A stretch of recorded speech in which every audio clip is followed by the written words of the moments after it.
चलो good morning everyone. Hello, चलो आ जाओ सब लोग। I request everyone kindly please keep your cameras on. अपने पास एक नोटबुक पेन या पेंसिल हो तो साथ में लेके बैठ जाओ, जिससे आपको कुछ चीजें जो है वो नोट डाउन करने में आसानी रहेगी।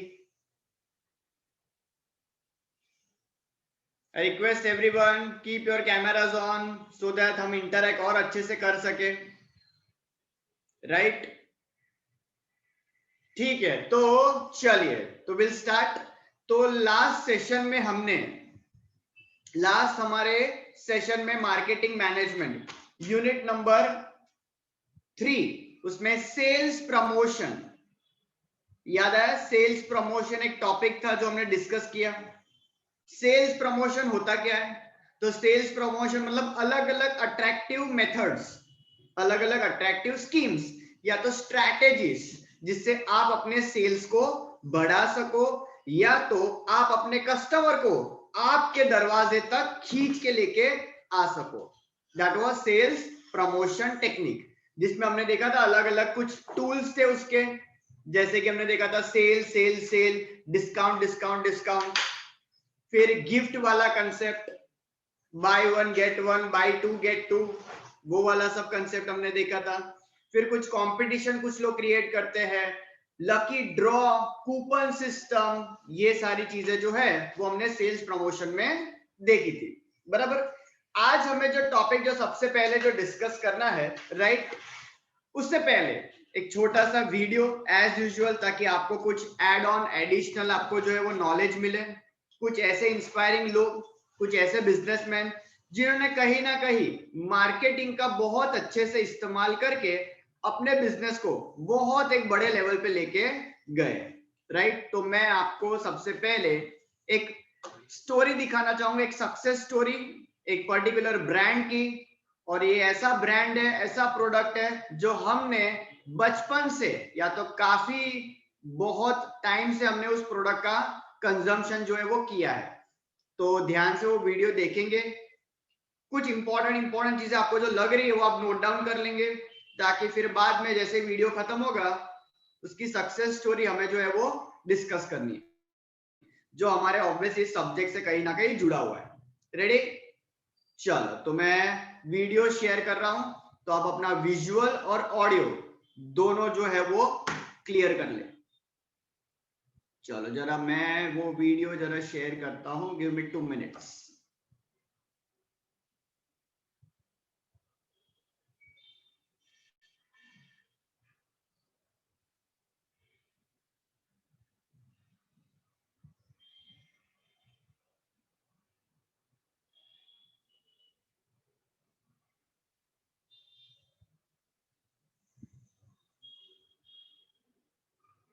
दोस्तों के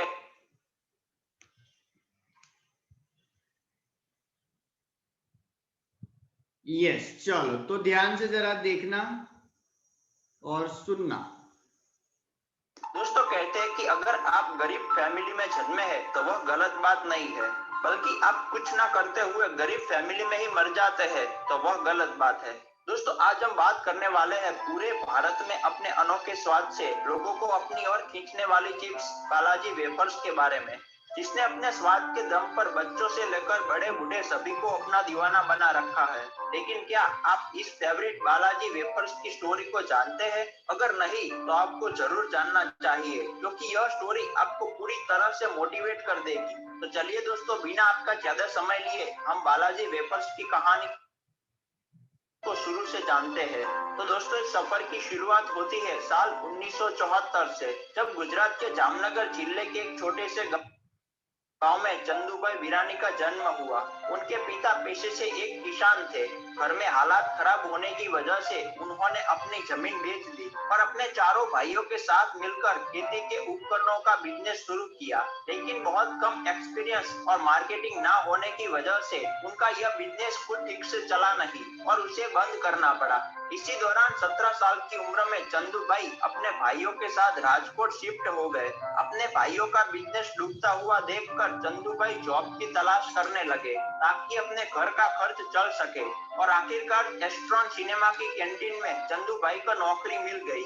चंदू भाई का काम ज्यादा पसंद आने की वजह से उन्हें कैंटीन के मालिक गोविंद भाई ने चंदू भाई को कैंटीन पार्टनरशिप में चलाने के लिए दे दी। वहाँ उन्होंने चाय के साथ साथ चिप्स, स्नैक्स, नमकीन, सैंडविच और सॉफ्ट ड्रिंक भी बेचे, लेकिन कैंटीन से उतना ज्यादा मुनाफा नहीं हो रहा था। हालांकि जब चंदू भाई को कुछ महीनों के बाद समझ आया कि सबसे ज्यादा बिकने वाली चीज है चिप्स।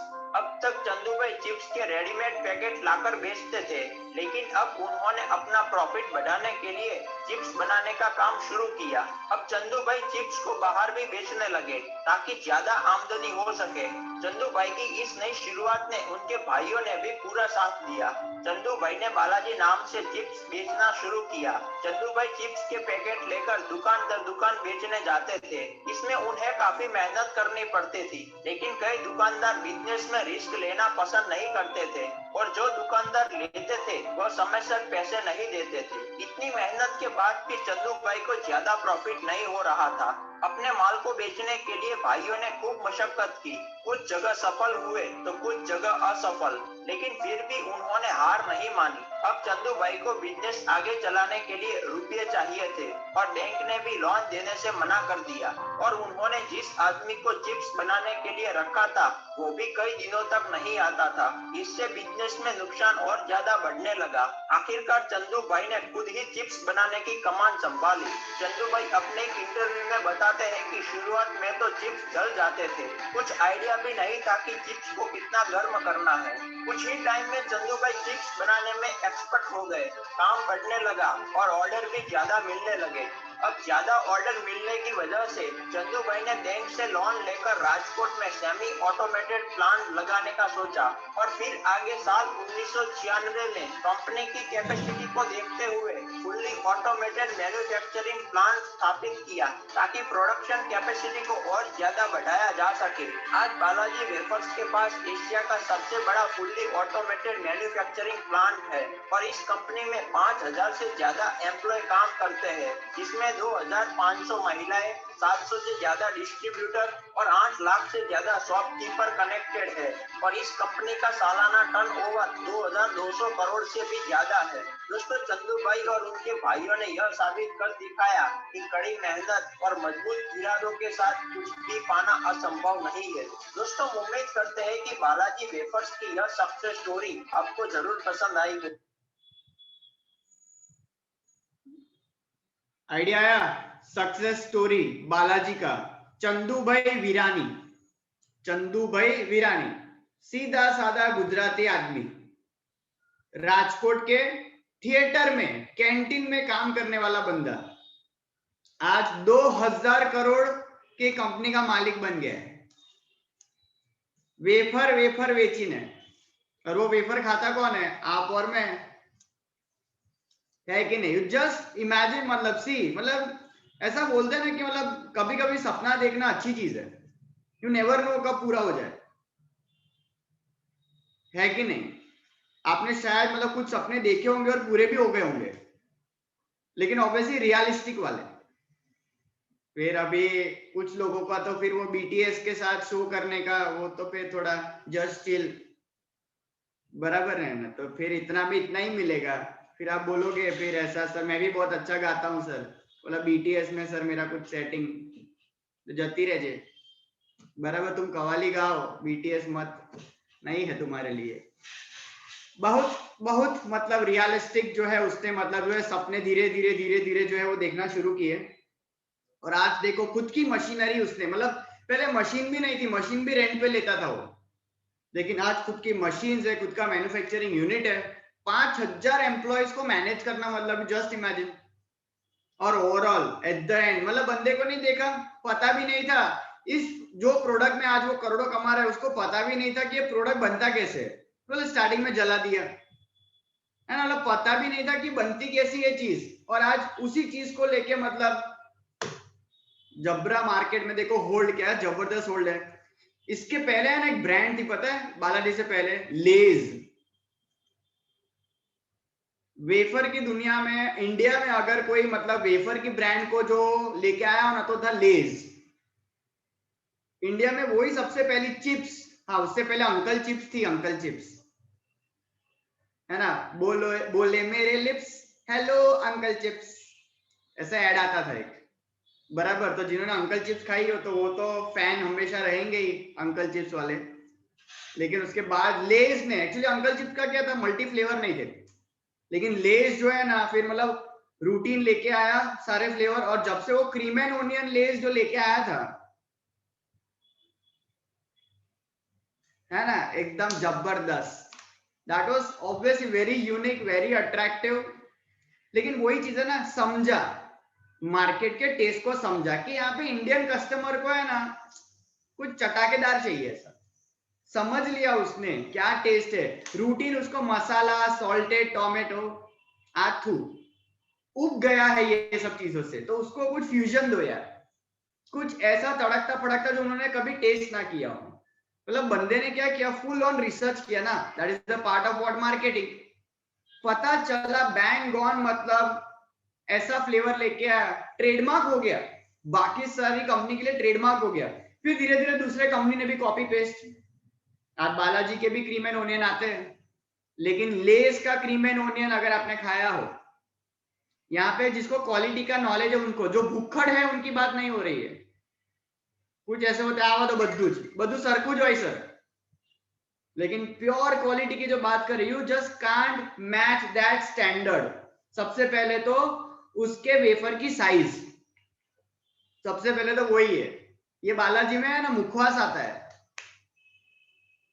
मुखवास आवे पैकेट में तमने जो ना, तो सबसे पहले आपको इतनी बड़ी बड़ी चिप्स दिखेगी नहीं सबसे पहले तो, और वो भी एक बहुत एक छोटा सा एस्पेक्ट है, बट इट डू मैटर कि आप जब पैकेट खोलते हो और उसमें मतलब सिंगल एक बड़ा सा वेफर का चिप मिले आपको, हाँ, गोल्ड मेडल के बराबर है वो। वरना ज्यादातर ऐसा टुकड़े टुकड़े में आता है अपने को, और कितनी बार लास्ट में तो पूरा ऐसा भूखा हो जाता है, ऐसा फिर लास्ट में निकाल के खाना पड़ता है ना। तो बहुत ही, मैं एक्चुअली बहुत छोटी सी बात कर रहा हूँ, रूटीन की बात कर रहा हूँ, लेकिन है ना बहुत सारे लोग इसको इग्नोर कर देते हैं। It actually matters. बहुत सारे के वेफर के पैकेट इजीली नहीं खुलते, आपने अगर देखा होगा, नहीं ऐसा करके अपने थोड़ा एक्सपांड करते खुल जाता है, बहुत सारे के वेफर के पैकेट नहीं खुलते, दांत से खोलना पड़ता है, फिर फुग्गो फोड़वानो, पेन मारवानी, सीजर, क्या क्या है सब। उससे अच्छा कुछ लोग कितना मस्त लेके आए पता है, ऐसा साइड पे कॉर्नर पे सीजरिंग वाला उन्होंने जो है वो ड्राइंग किया हुआ है, एकदम इजीली आप जो है वो टेयर कर सकते हो। क्या जबरदस्त चीज लेके आ रहे हैं, कितनी छोटी चीज है, लेकिन मैटर करेगा ना, वो दांत से तोड़ना है यार, मतलब that is not decent. Sir वो हमारे दांत भी तो चेक होते बराबर है कि नहीं। लेकिन वही तो चीज है ना कि मतलब कस्टमर का फुल कंफर्ट जोन प्रोवाइड करना बहुत मैटर करेगा। और आप देखा, अगर आपने ध्यान से देखा हो तो बालाजी वाला इतना एडवर्टाइजमेंट नहीं करता है, देखा आपने, इतनी एडवर्टाइजमेंट है ही नहीं टीवी में। मैंने, मुझे याद ही नहीं है लास्ट में मैंने बालाजी की एड कब देखी होगी, बराबर। तो मार्केटिंग मतलब खाली एडवर्टाइजमेंट करना नहीं होता है, मार्केटिंग में सबसे मेन चीज ऑब्वियसली वो है पर्सनल सेलिंग होता है। अब पर्सनल सेलिंग क्या होता है पता है आपको, एक और टॉपिक जो वीडियो लेक्चर में आपने शायद देखा होगा, पर्सनल सेलिंग। आज एक और आएगा आपका वीडियो लेक्चर, आज का बाकी है, अभी इस सेशन के बाद अपलोड हो जाएगा वो, बाय 12:30 अराउंड जो है वो अपलोड हो जाएगा वो आज का सेशन। लेकिन जो ये वीक में ऑलरेडी आपने जो ट्यूसडे जो देखा होगा पर्सनल सेलिंग, तो क्या है पर्सनल सेलिंग आपको पता है? पर्सनल सेलिंग, पर्सनल सेलिंग मतलब बोले तो सेल्समैन। पर्सनल सेलिंग खुद जाके बेच के आना, दैट इज सेल्समैन, सेल्समैनशिप, बराबर। मतलब you need to hire a person who becomes your representative, और वो आपकी कंपनी की कुछ इंफॉर्मेशन शेयर करता है, आपके प्रोडक्ट या आपकी सर्विस के बारे में कस्टमर से डायरेक्ट फेस टू फेस मिलके अपनी इंफॉर्मेशन बताता है, that is what personal selling. जैसे कि कुछ सोसाइटी में पता है आपको, ऐसे सोलर रूफटॉप वाले जो लोग हैं वो डोर टू डोर आते हैं और आपको समझाते हैं,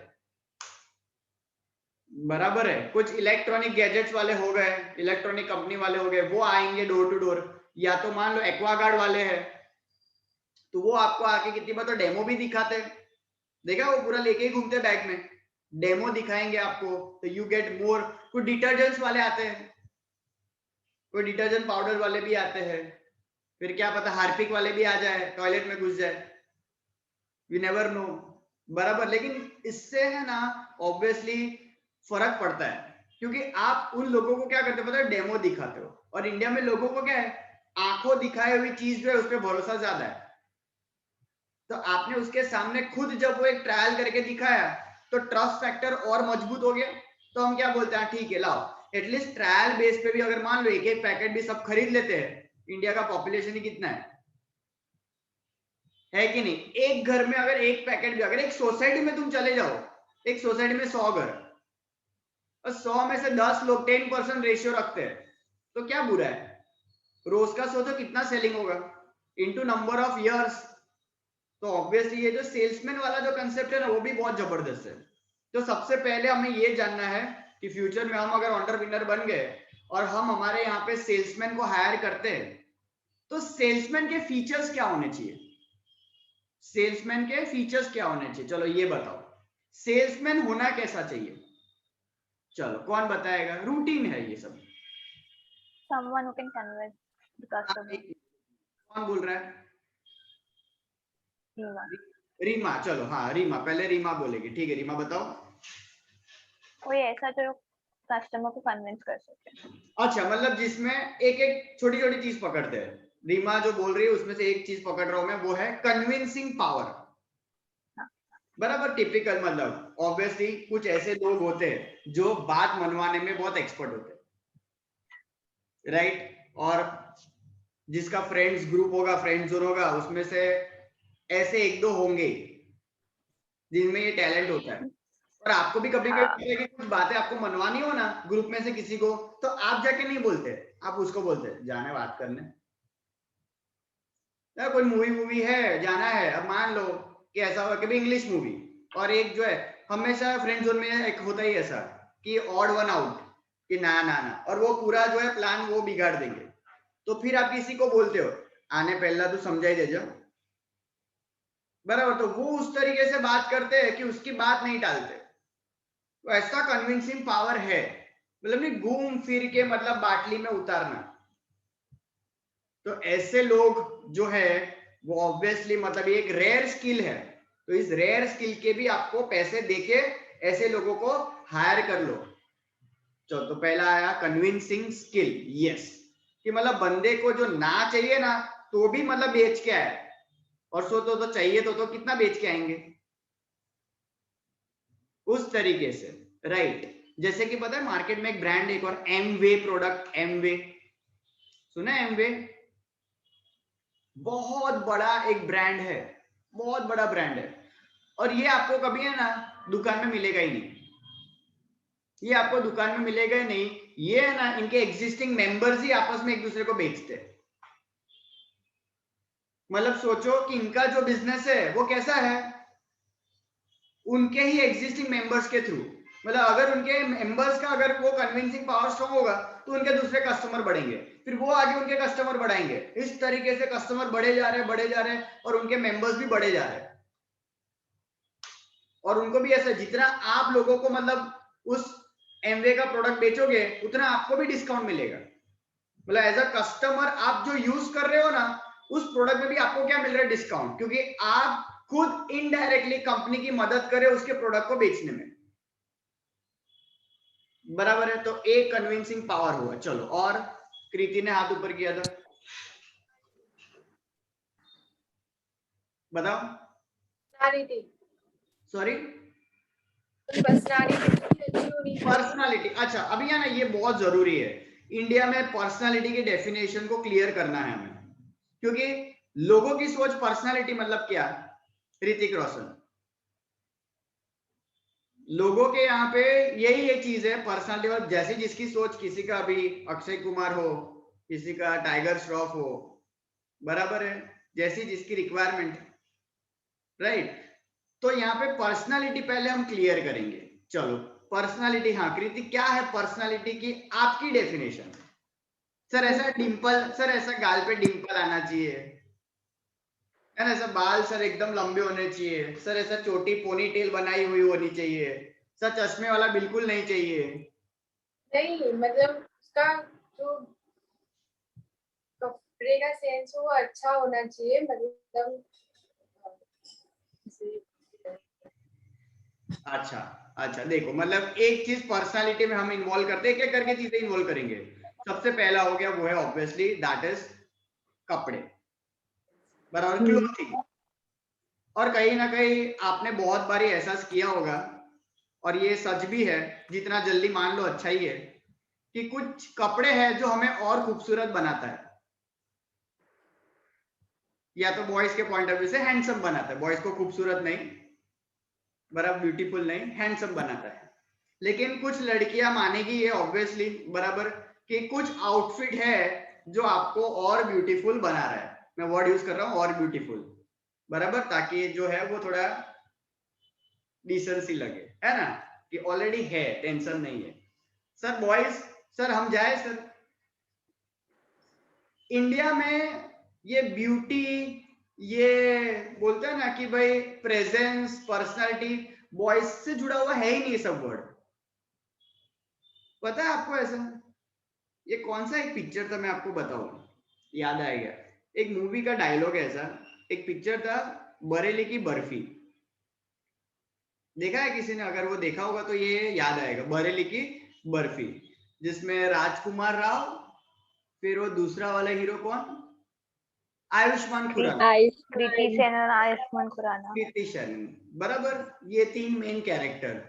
तो इसमें ना राजकुमार राव शायद ऐसा बोलता है, राजकुमार या आयुष्मान, दो में से कोई एक बोलता है, बहुत सारों को भी याद आ जाएगा, मैं डायलॉग बोलूंगा तो। वो ऐसा बोल रहे हैं कि इंडिया में ज्यादातर लड़कियां जो है वो अगर लड़कों के चेहरे देखकर अगर शादी करते तो आधे से ज्यादा लड़के कुंवारे हो जाते। ऐसा एक कुछ एग्जैक्ट तो नहीं वर्डिंग्स है, लेकिन ये ऐसा डायलॉग था कि अगर लड़कियों ने लड़कों के चेहरे देखकर अगर शादी करना शुरू कर दिया ना, तो आधे से ज्यादा लड़के क्या हो जाएंगे, कुंवारे रह जाएंगे। मतलब कहीं ना कहीं देखो इसमें बहुत सारे मल्टीपल चीज आ गई है कि भाई मतलब बहुत सारे एक गर्ल्स की प्रायोरिटी है इन चूजिंग दैट लाइफ पार्टनर, बराबर, मतलब खाली लुक जो है वो मैटर नहीं करता है, बहुत सारे दूसरे एस्पेक्ट भी होते हैं, राइट। लेकिन यहाँ पे ऑब्वियसली हम कंपनी के पॉइंट ऑफ व्यू से बात करें, बिजनेस के पॉइंट ऑफ व्यू से आपका रिप्रेजेंटेटिव है, तो सिंपल, सबसे पहले एक एप्रोप्रिएट क्लोथिंग, क्योंकि यस आपके कपड़े आपको और बेहतर, आपको और सुंदर बनाता है। What you wear matters, obvious, और खास करके तो आप जब कंपनी को रिप्रेजेंट करते हो तो बट ऑब्वियस है, मैटर करता ही है। ये ज्यादातर नहीं, हम पता है ऐसा आपने सुना होगा, कभी कभी कुछ रिलेटिव्स के घर पे हम जब जा रहे होते हैं, बराबर, तो हमारे घर परिवार वाले बोले चलो तैयार थे जाओ बता, और सब हम हमारी बुद्धि की तरह, हम हमारे बुद्धि के हिसाब से है ना अपना एक आउटफिट सिलेक्ट कर लेते हैं।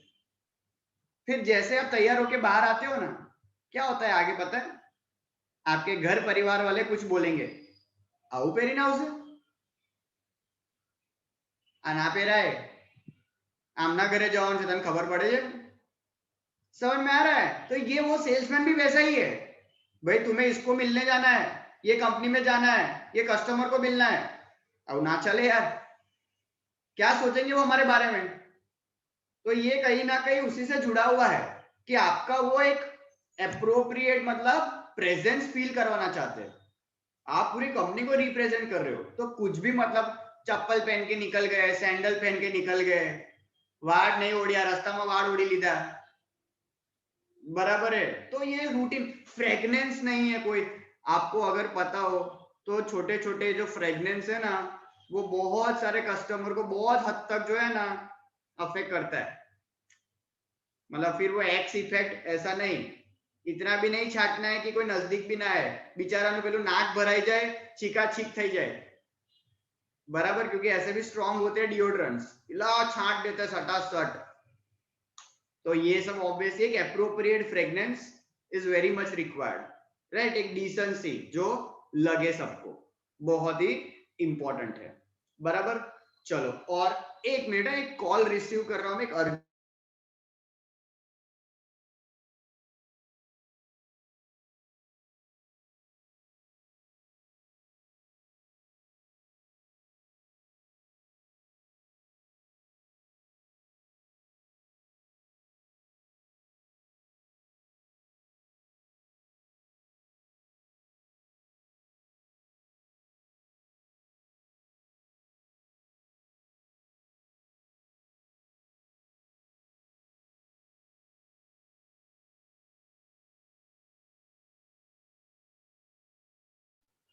अच्छा यस, चलो रेडी। तो पर्सनालिटी, क्लोथिंग, ड्रेसिंग, अपीयरेंस। अच्छा, आपको दो वर्ड का मीनिंग बता दे, पोस्चर और जेस्चर। किसको पता है इन दोनों में डिफरेंस क्या है? ईशा अग्रवाल, अक्षेत, बेटा बहुत सारे के कैमरास क्यों ऑफ है ये सब? आई रिक्वेस्ट एवरीवन, हिमानी जिनके कैमरास नेक्स्ट 5 मिनट्स में ऑन नहीं हो रहे हैं, प्लीज उनको मीटिंग में से रिमूव कर दो। हाँ, you wait for next 5 minutes, फिर भी अगर उनके कैमरा ऑफ रहते हैं तो आप उनको रिमूव कर दो। मुक्ति, मिहिक, रेखा, वैभवी, आयुषी। चलो अच्छा, हाथ ऊपर किया है। सवाल वापस रिपीट करते, पोस्चर एंड जेस्चर, इन दोनों में डिफरेंस। हाँ ईशा। पोस्चर यानी द वे ऑफ स्टैंडिंग, मतलब ऐसे वैसे खड़े रह के आप एक्सप्लेन नहीं कर सकते हो प्रोडक्ट कोई भी। और जेस्चर मतलब the way of explaining, like decent एक लैंग्वेज होना चाहिए ऐसा। ओके ठीक है, चलो ये ईशा ने अपने थॉट शेयर किए। और किसी के कुछ ऐड ऑन करना चाहेगा?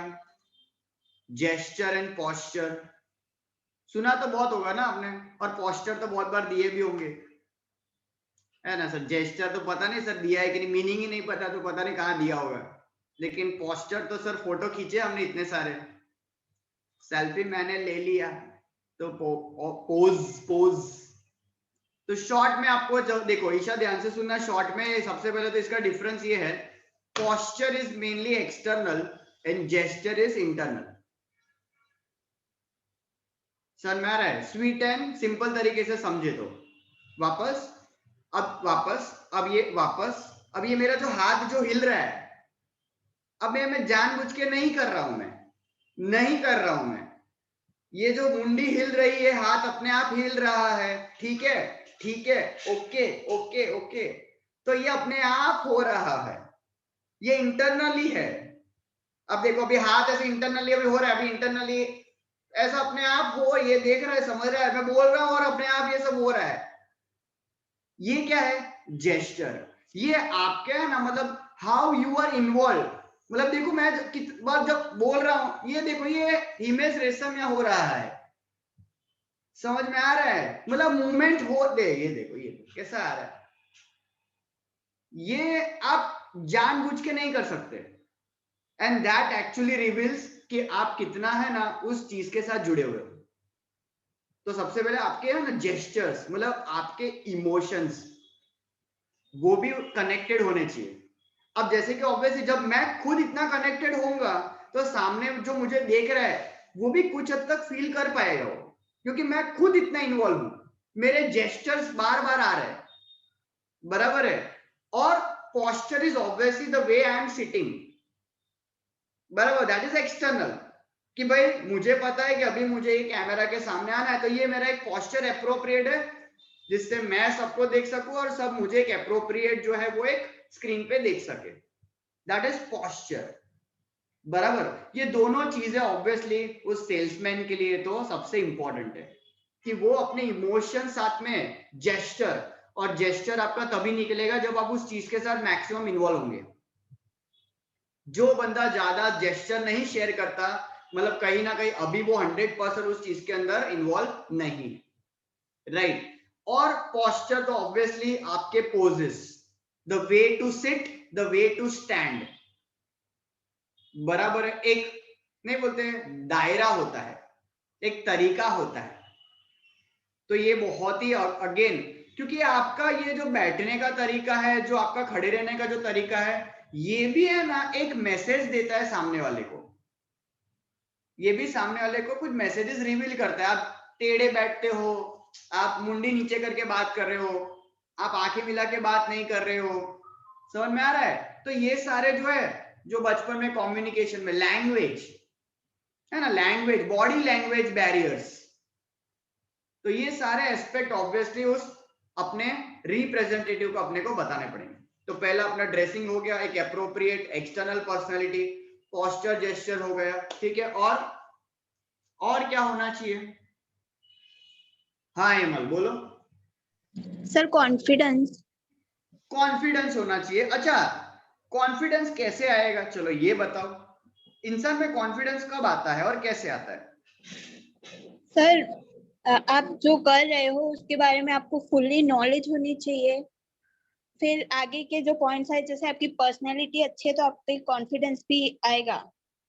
फिर शॉर्ट एंड सिंपल जो बोला ना वो याद रखना, हर इंसान को अपने काम में कॉन्फिडेंस तभी होता है जब उसको 100% उस चीज का क्या हो, नॉलेज, इंफॉर्मेशन। मतलब फॉर एग्जांपल अब मान लो कि एक सेल्समैन आया, मान लो टैबलेट लेके आया, टैबलेट्स आजकल मार्केट में रिक्वायरमेंट बहुत है ना इलेक्ट्रॉनिक गैजेट्स की, तो कोई टैबलेट लेके आया, बराबर, रूटीन उसको जो पता था वो सब उसने दिखाया। फिर मैंने उसको पूछा कि मेरा आईफोन है, iOS है, क्या मेरा ये iOS जो है वो आपके ये टैबलेट के साथ स्क्रीन शेयरिंग कर पाएगा? मैंने बोला कि मेरा आईफोन है, iOS है, बराबर, क्या ये स्क्रीन शेयरिंग तुम्हारे इस टैबलेट के साथ कर पाएगा? तो उसने बोला है क्या iOS अकाउंट से स्क्रीन शेयरिंग ये क्या होता है? मतलब उसको तो है ना क्या है पता है, वो 4-5 चीजें जो कंपनी ने बताई थी वो खाली रट्टा मार के आया, उसने बता दिया। अब मेरा तो एस्पेक्ट ऑब्वियस है ना कि मेरे फोन की छोटी स्क्रीन है, तुम्हारा टैबलेट बड़ा है, तो मुझे स्क्रीन शेयरिंग करना है कि नहीं? सेम वे कोई टीवी बेचने आया आपको, या तो आप टीवी देखने जाते हो और उसको बोलते हो स्क्रीन शेयरिंग होगा, मेरा ये फोन है, ओप्पो वाला फोन है, तो भाई तुम्हारा तो एमआई का है भाई, ये तो ओप्पो कनेक्ट होगा एमआई को, वो बोलेगा सर जोऊ पड़ से, तो बेटा तारे पहला जोवानु है, समझ में आ रहा है? तो बंदा है ना क्या पता है उसके कम्युनिकेशन में है ना, आप देखोगे तो कॉन्फिडेंस हिल जाएगा क्योंकि उसको खुद नहीं पता। तो कितनी बार कुछ सेल्समैन क्या करता है, ऊपर साहब ने पूछ लो, फिर वो अपने हायर अथॉरिटी को पूछता है कितनी बार, या तो कुछ लोग क्या करते हैं खुद ट्रायल एंड एरर उस वक्त करते हैं, ऊपर मंत्री जो ही ले, होता है कि नहीं होता है, समझ में आ रहा है? तो आपको सबसे पहले उस प्रोडक्ट का कंप्लीट नॉलेज ये होना चाहिए, मतलब जाओ ही मत जब तक कि आपको पूरी चीजें ना पता हो,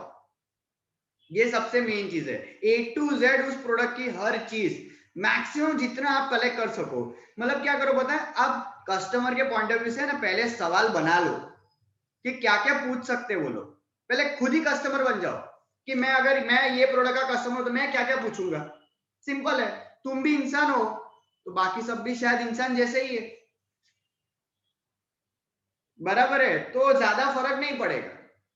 तो ये करना है आपको, कॉन्फिडेंस बनाना है जिसके लिए इंफॉर्मेशन कलेक्ट करनी है, बराबर। फिर नेक्स्ट और क्या कर सकते हैं, personality Vaibhavi, good listening skills. अच्छा देखो एक ये आया जो बुक में भी शायद लिखा है, गुड लिसनिंग स्किल, बराबर, ये बहुत सबसे मेन है। सेल्समैन को सबसे पहले है ना कस्टमर की रिक्वायरमेंट को समझना है कि कस्टमर को चाहिए क्या। बहुत बार ऐसा होता है जैसे कि खास करके फीमेल्स ने, गर्ल्स ने यहाँ पे बहुत बार एक्सपीरियंस किया होगा शॉपिंग के टाइम पे, और खास करके आप जब साड़ी वगैरह जो है वो उसका शॉपिंग करने जाते हो, है ना, तो बहुत बार ऐसा बड़े बड़े, अगर आप मान लो फॉर एग्जांपल ये अलकापुरी में जो बड़े बड़े स्टोर है ना, जयश्री बेन करके है, सीता गीता, वो सब जो भी है, सियारिया, है ना, ये सब जो बड़े बड़े मॉल है, स्टोर है, वहां पे आप जब एंट्री लेते हो तो कुछ सेल्समैन ऐसे होते हैं अभी आपसे बात किया ही नहीं और उसने अपने हिसाब से दिखाना सब शुरू कर दिया, और हमने पूछा ना ये कितने का है, तो बोलता है कि 50,000 का।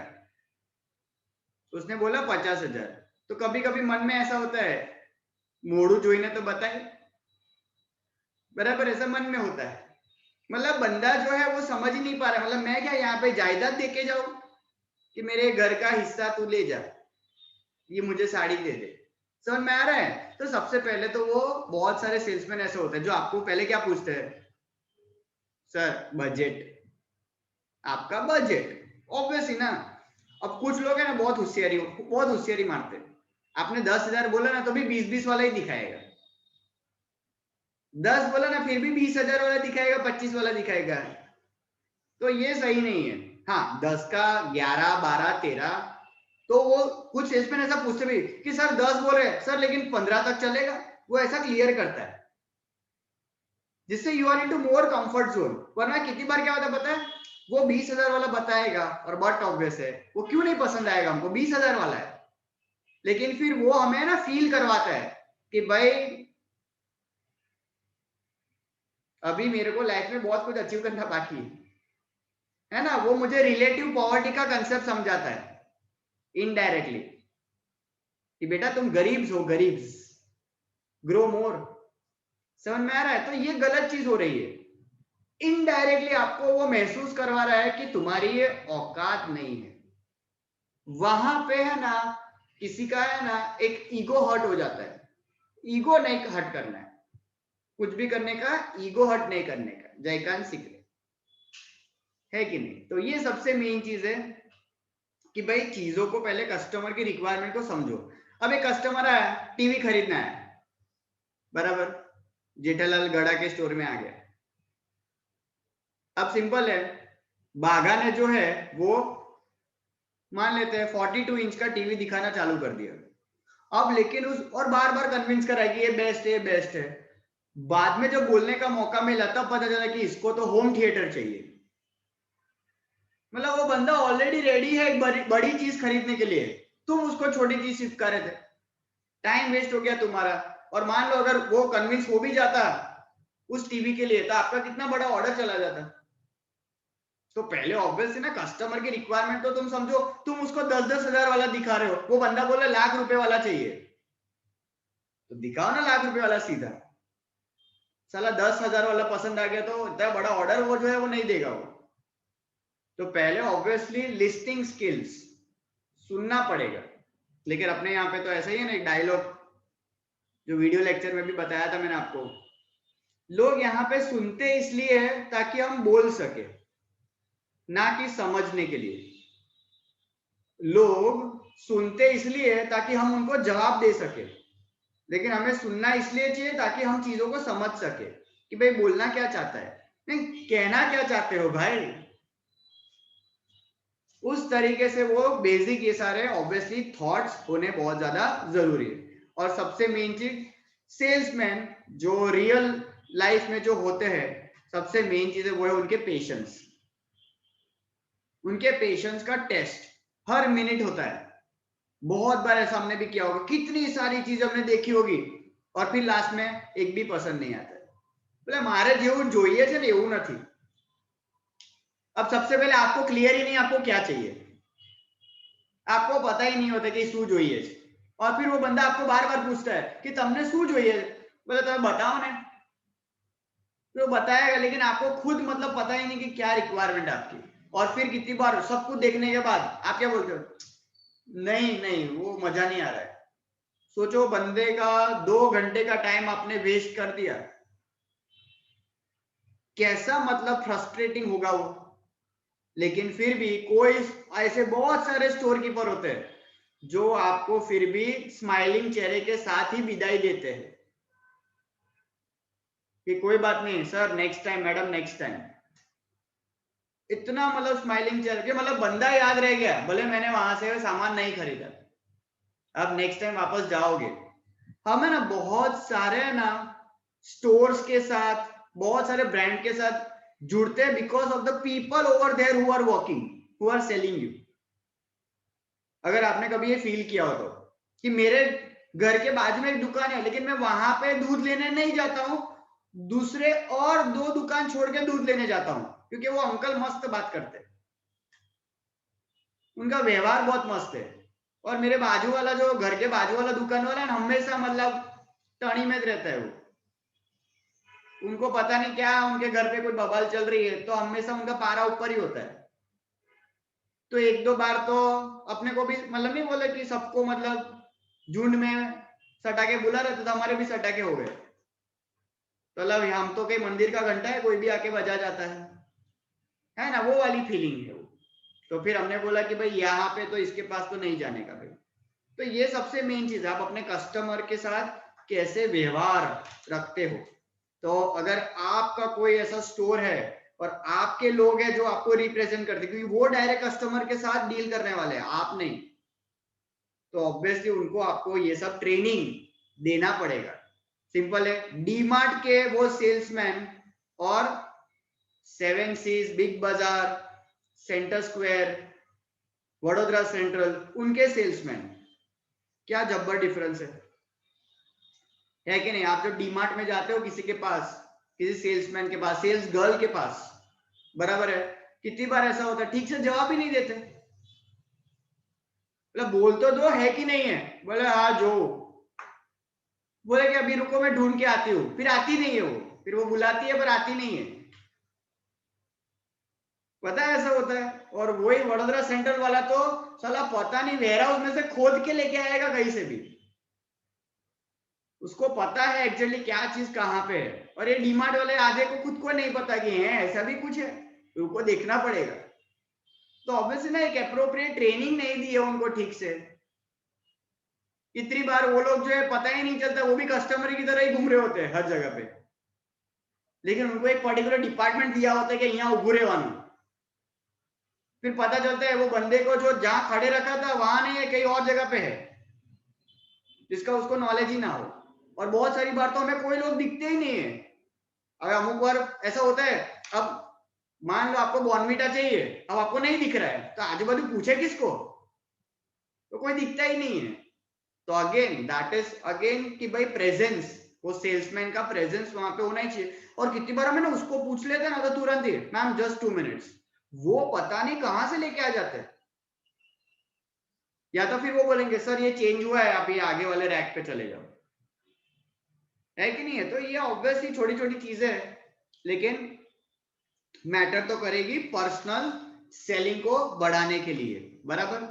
तो ये था जो आपने वीडियो लेक्चर में देखा होगा, नहीं देखा तो प्लीज देख लेना। आज जो वीडियो लेक्चर में आप जो देखने वाले हो, 2 टॉपिक है एक ही लेक्चर के अंदर। एक है public relations and publicity, public relations and publicity, बराबर। अब सबसे पहले हम है ना एडवर्टाइजिंग और पब्लिसिटी का डिफरेंस समझ लेंगे। एडवर्टाइजिंग जो है ना वो ज्यादातर पेड प्रमोशन होता है, पेड प्रमोशन, बराबर। आज मतलब मान लो कि भाई यूविल ने अगर मान लो इंस्टाग्राम पे एडवर्टाइजमेंट दिया, यूविल ने इंस्टाग्राम पे एडवर्टाइजमेंट दिया, तो that is a paid promotion, paid promotion. लेकिन मान लो यूविल को रेडियो मिर्ची वाले ने बुलाया और वहां पे मैं अपनी इंफॉर्मेशन शेयर कर रहा हूं, तो that is a publicity, that is not a paid promotion. समझ रहा है दोनों में डिफरेंस, एडवर्टाइजमेंट एंड पब्लिसिटी। तो ये ज्यादातर पेड प्रमोशन होता है, ये नॉन पेड प्रमोशंस होते हैं, राइट। और पब्लिसिटी से हम बोल सकते हैं पब्लिक रिलेशंस, और बेटर कर पाएंगे। पब्लिसिटी से हम पब्लिक रिलेशंस। अब पब्लिक रिलेशंस मतलब क्या? ऑब्वियसली अपनी प्रोडक्ट, अपने बिजनेस, अपनी सर्विसेज की सारी इंफॉर्मेशन पब्लिक तक पहुंचाना। जैसे कि फॉर एग्जांपल डोमिनोज में आप जाते हो, ऑर्डर प्लेस करते हो, वहां पे देखा है डिसेंट जो रिप्रेजेंटेटिव होते हैं, सेल्स गर्ल, सेल्समैन जो होते हैं, राइट, वो आपको पूछते हैं sir ma'am can you please provide me your contact number. ये हमेशा आपने एक्सपीरियंस किया होगा, कॉन्टैक्ट नंबर वो पूछते ही आपको, जैसे कॉन्टैक्ट नंबर एंटर कर देंगे, रेगुलरली आपको है ना मैसेजेस आना शुरू कर देते हैं, और वहीं पे तो हम अट्रैक्ट हो जाते हैं, है ना। ट्यूसडे को स्कीम आ गई, मैसेज आ गया बाय 1 गेट 1, मन में लड्डू फूटा, है कि नहीं है भाई? 25th एनिवर्सरी है तो भाई ये स्कीम है। रेगुलर वो आपके टच में रहते हैं, या तो कोई ना कोई इवेंट कुछ कंडक्ट कर रहे हैं, कोई सोशल प्रोग्राम्स कैरी आउट कर दिए, तो इनडायरेक्टली पब्लिक के साथ वो लोग जो है वो इनडायरेक्टली जुड़ रहे हैं, ताकि पब्लिक के ऊपर एक अच्छी उनकी इमेज जो है वो बरकरार रह सके। हो सकता है उस पर्टिकुलर मतलब ब्रांच का कोई हेड हो, वो आके अपने कस्टमर को कुछ ब्रीफ करे, तो आपको भी लगेगा क्या बात है, मतलब ये स्टोर का हेड है। वरना हमने कभी किसी स्टोर में हम गए हो, बड़े बड़े स्टोर में, कभी किसी के मालिक को देखा है वहां पे? आज तक किसी मालिक को नहीं देखा होगा हमने, कि मालिक है किधर, पता ही नहीं चलता। अब सोचो, लेकिन अगर मान लो उस दिन अगर वो मालिक आए और अगर वो ऐसा बोले, मतलब माइक लेकर अनाउंस करे कि I am the owner of this store, I am the owner of this store, आज आप जो भी लेके जा रहे हो 10% डिस्काउंट, आज मेरी बेटी की बर्थडे है, आज मेरी बेटी की बर्थडे है, 10% डिस्काउंट। तो क्या होगा पता है, एक तो डिस्काउंट फायदा, प्लस एक सोशल मैसेज दिया कि भाई बेटी है उसकी, गर्ल है, फिर भी वो जो है मतलब बंदा खुश है और अपनी बेटी का बेसिकली मतलब बर्थडे जो इस तरीके से वो सेलिब्रेट कर रहा है। तो पब्लिक के साथ देखो कैसा कनेक्टिविटी, इमेज कितनी जबरदस्त हो गई उसकी पब्लिक के सामने, समझ में आ रहा है। तो उस तरीके से तो ऐसे कुछ एक्टिविटीज में आप इन्वॉल्व होते रहो ताकि आप पब्लिक के साथ कॉन्स्टेंटली जो है वो कनेक्ट बना के रख सको, क्योंकि वो कनेक्टिविटी बहुत ज्यादा जरूरी है। फाइन, तो ये आपको देखना है आज पब्लिसिटी एंड पब्लिक रिलेशंस, ठीक है। तो अच्छे से ये वीडियो देखना, कुछ क्वेरीज है तो कल अपने ये डिस्कस करेंगे, और आगे दूसरे एडवर्टाइजमेंट के टूल्स क्या है वो हम कल डिस्कस करने वाले हैं, एडवर्टाइजमेंट के टूल्स। फाइन, चलो तो we end the session, bye everyone, चलो टेक केयर, बाय बाय।